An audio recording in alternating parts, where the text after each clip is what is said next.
Well, a lot of people, when they plan to start a family, they will go to a GP or a doctor to do what they call a pre-pregnancy check.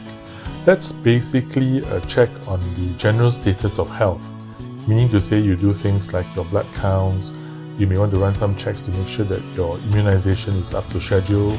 You may also do some things to make sure that the rest of your health is okay, like for example a thyroid check, or even a scan to make sure that your womb, your ovaries are normal.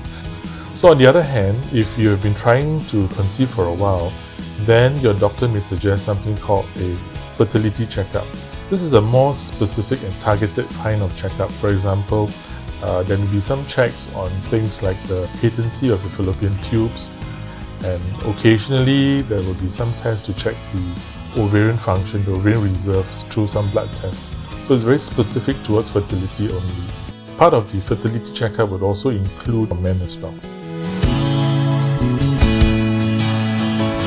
I think if you are just planning or just starting to plan to strive for a baby, haven't actually started trying yet, then a pre-pregnancy check is useful. For example, if you haven't had your vaccinations against German measles or hepatitis B, then these checks will be able to pick up the fact that you are not immune, and you may want to go for all these vaccinations first. Because for example, the hepatitis B vaccination takes about 6 months to complete the full course. So you need some time before you actually start trying for a baby. I think in general, when you go for a fertility check will depend on how long you've been trying and how old you are.